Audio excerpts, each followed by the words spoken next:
आम आदमी पार्टी की बहुत बड़ी जीत हुई, जनतंत्र की जीत हुई, दिल्ली की जनता की जीत हुई, देश की जनता की जीत हुई।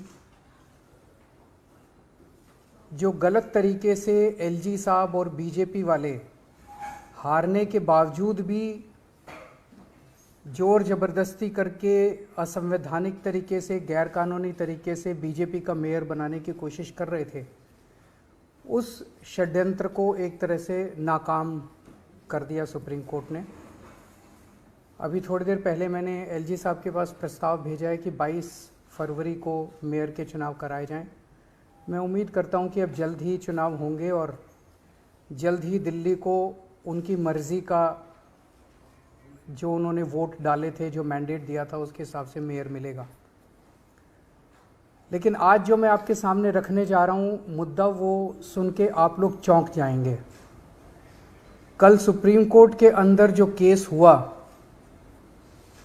उस केस के पहले की कहानी मैं आप लोगों को बताना चाहता हूँ कि उस केस को असंवैधानिक तरीके से इन्फ्लुएंस करने की किस तरह से एलजी साहब ने कोशिश की कि सुप्रीम कोर्ट के अंदर सच्चाई नहीं बताई जानी चाहिए। सुप्रीम कोर्ट में सच्चाई बताने से रोकने के लिए एलजी साहब ने पूरी कोशिश की। शैली ओबेरॉय जो हमारी मेयर कैंडिडेट हैं, उन्होंने सुप्रीम कोर्ट में केस किया।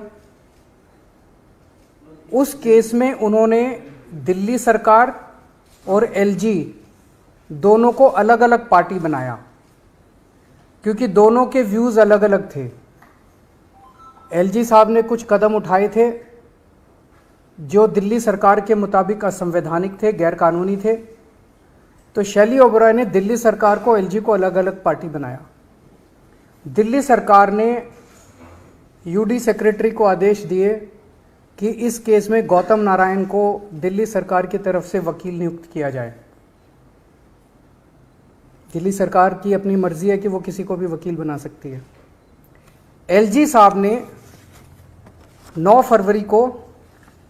फरवरी की रात को, मुझे याद है कि अगले दिन केस था, 9 फरवरी की रात को यूडी सेक्रेटरी को ये आदेश जारी किया। इसकी कॉपी हम लोगों ने आपको भेज दी है। इसका सेकंड पैराग्राफ अगर आप पढ़ेंगे तो एलजी साहब ये कह रहे हैं कि honourable lieutenant governor has desired that urban development department shall defend this petition.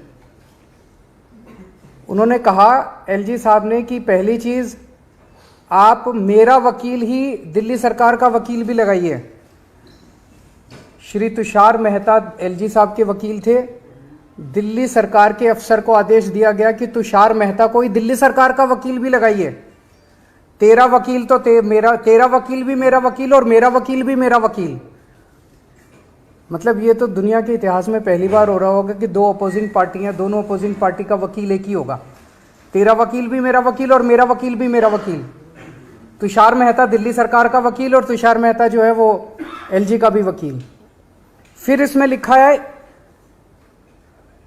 कि Delhi urban development department shall defend this petition. LG साहब उसको कह रहे हैं, अफसर को, कि जितने गलत काम मैंने किया आपको सुप्रीम कोर्ट में उसको डिफेंड करना है।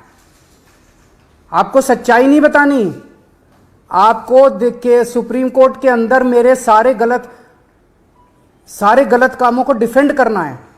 एक किया। दूसरा आदेश, you should engage the services of Shri Tushar Mehta. मेरा वकील तुषार मेहता है, तुम भी तुषार मेहता को करो, तुम अपना वकील गौतम नारायण को मत करो। और तीसरा कहते हैं, counter affidavit has been file, कि तुम वहां क्या बोलोगे ये भी मैं तय करूंगा। तुम्हारा वकील ऑपोजिट पार्टी, दो पार्टियां कोर्ट में हैं। एक पार्टी अपनी दादागिरी, अपनी गुंडागर्दी, अपने पद का दुरुपयोग करके दूसरी पार्टी को कहती है कि तेरा वकील भी मैं तय करूंगा, तेरी सबमिशंस भी मैं तय करूंगा और तू मेरे पक्ष में बोलेगा। ये तो इन्होंने, ये क्या है? तो ये दो डायरेक्शन जब उस अफसर के पास गई, उस अफसर को दिल्ली सरकार के मनीष सिसोदिया जी ने डायरेक्शन दी कि आप गौतम नारायण को कीजिए, एलजी साहब ने डायरेक्शन दी कि आप तुषार मेहता को कीजिए। वो बेचारा अफसर, आप सोच सकते हैं क्या करता। उसके पास कोई चारा नहीं था, उसने तुषार मेहता जी के पक्ष में अपना वकालतनामा दी। दिल्ली सरकार के का वकालतनामा भी तुषार मेहता जी के पक्ष में दे दिया। क्यों दिया? उस अफसर के पास 2 ऑर्डर थे, एक दिल्ली सरकार के मंत्री का ऑर्डर था जिसके अंडर में वो काम करता है, उसका एलजी से कोई लेना देना नहीं है उस अफसर का, और एक एलजी का ऑर्डर था। एलजी कह रहे हैं तुषार मेहता को वकील लगाओ, ये मंत्री जी कह रहे हैं, उसके अपने मंत्री जी कह रहे हैं कि गौतम, उसने तुषार मेहता के वकालत के पक्ष में वकालतनामा दे दिया। तो तुषार मेहता सुप्रीम कोर्ट के अंदर दोनों पार्टियों की तरफ से खड़े थे, दिल्ली सरकार की तरफ से भी खड़े थे और एलजी साहब की तरफ से भी खड़े थे।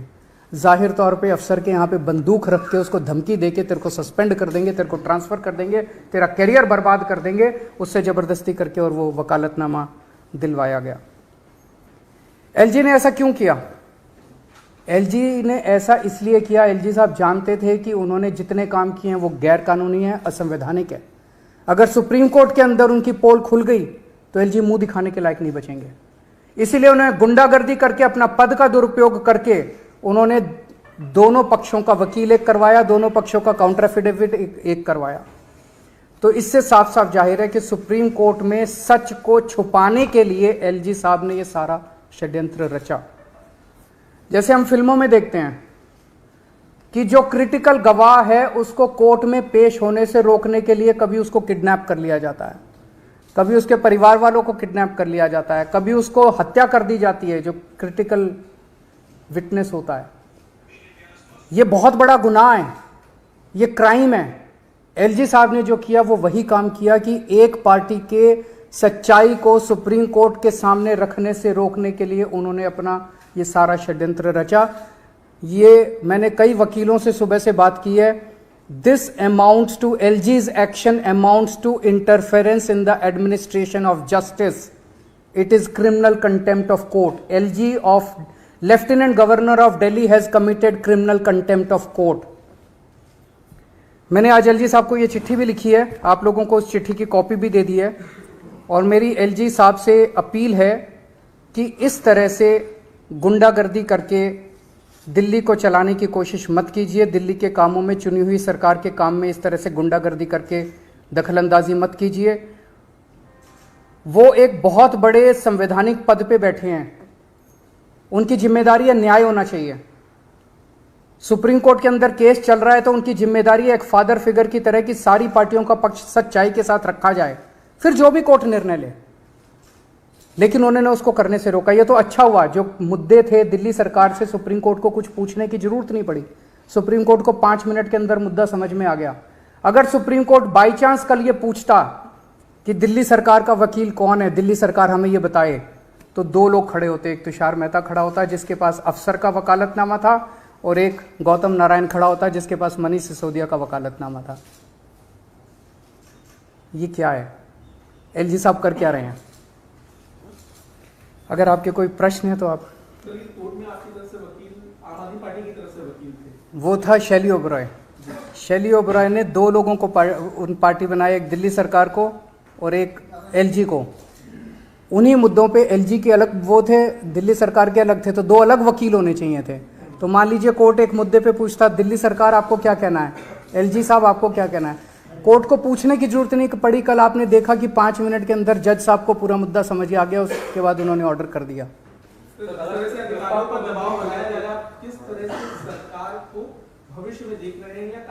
नहीं करेंगे, संघर्ष कर रहे हैं, लड़ रहे हैं।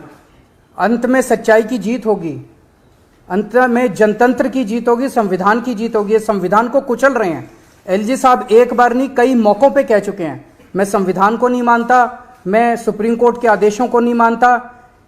ऐसे एलजी के साथ कैसे दिल्ली चल सकती है, कैसे देश चल सकता है? सर, बहुमत आप लोगों के पास है, अगर 22 तारीख को मेयर का चुनाव होता है तो आप लोग निश्चित है कि इस बार आम आदमी पार्टी मेयर दिल्ली को मिल जाएगा? बिल्कुल मिलना चाहिए।